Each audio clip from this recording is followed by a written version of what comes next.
10ನೇ season ಯಾಕೆ ತುಂಬ popular ಆಯಿತು ಅಂತ ನೀವು ಕೇಳಿದಾಗ ಐ ಥಿಂಕ್ ಗೊತ್ತೋ ಗೊತ್ತಿಲ್ಲದೇನೋ I think whether people have mentioned media friends ನೀವೆಲ್ಲರೂ ಆ್ಯಕ್ಚುಲಿ ನಿಮ್ಮದು ದೊಡ್ಡ ಕೈವಾಡ ಇದೆ ಇದರಲ್ಲಿ because of the love you have given. ನಾನು ಯಾವತ್ತೂ ಒಂದು ಸೀಸನ್ಗೆ ಅಷ್ಟೊಂದು ಕಾನ್ಸಂಟ್ರೇಟೆಡ್ ನ್ಯೂಸ್ ಒಪಿನಿಯನ್ಸ್ ಆ್ಯಂಡ್ ಒಂದು ಓಪನಿಂಗ್ ಟೈಮಿಂದ ಹಿಡಿದು ಫಿನಾಲೆಯಲ್ಲಿ ಅಷ್ಟು ಕ್ಯಾಮ್ರಾಗಳು ಗೇಟ್ ಹತ್ರ ಅಷ್ಟು ಜನ ನಾನು ಯಾವತ್ತೂ ನೋಡಿಲ್ಲ ಅದನ್ನು. So I think it is important how you people have reacted to the show. So 10 season success comes to you also. So congrats and all the best. Thank you so much sir.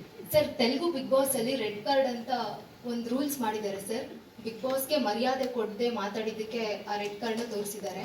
ಅಥವಾ ಜಗಳ ಮಿತಿಮೀರಿ ಆವೇಶದಲ್ಲಿ ಏನಾದರೂ ಮಾತಾಡಿದ್ರೆ ಅಂತಂದ್ರೆ ಆ ರೀತಿ ಹೊಸ rules ಏನಾದರೂ ನಮ್ಮ ಈ ಕನ್ನಡ ಬಿಗ್ ಬಾಸ್ ಅಲ್ಲಿ ಇದೆಯಾ? ಇವು ಗೊತ್ತಿಲ್ಲ, ನಾನು ಅಡಾಪ್ಟ್ ಮಾಡ್ಕೊಂಡಿದ್ದಾರೆ. ಬಟ್ ನಮ್ಮನ್ನ ರೆಡ್ ಕಾರ್ಡಿಗೆ ಏನು ಅವಶ್ಯಕತೆ ಬಂದಿಲ್ಲಮ್ಮ. Okay sir. ಏನಂತ ಬಂದಿಲ್ಲ. ನಾವು ಏನ್ರಿ ಅಂದ್ರೆ ಅಲ್ಲಿ ಪಾಪ ಸೈಲೆಂಟ್ ಆಗ್ಬಿಟ್ಟಿರ್ತಾರೆ ಒಳಗಡೆ.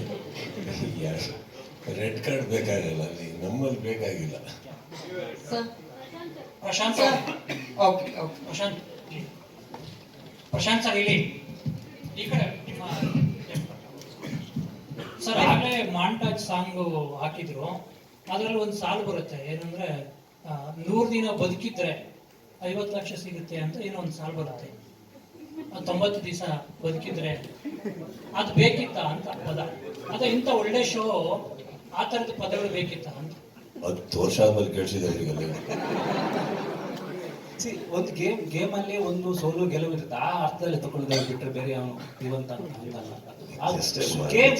ಸರ್. ಈಗ ಮನೇಲಿ ಹೋಗ್ಬೇಕಾದ್ರೆ ಏನಾರು ಮಾತಾಡಿದಪ್ಪ ಏನ್ ಗಲಾಟೆ ಇದೆ ಮನೆ ಒಳಗಡೆ ಅಂದ್ರೆ ನಾಳೆ ಬೆಳಿಗ್ಗೆ ಚಿನ್ನ ಜೀವಂತ ಬಂದ್ರೆ ಒಂದು ಗುಂಡಾ ಕಣ ಕೊಡೋ ಅಂತ ಫ್ರೆಂಡಿಗೆ ಹೇಳಿ ಹೋಗಿರ್ತೀವಲ್ಲ, ಆ ತರ ಅದು ಲೈನ್.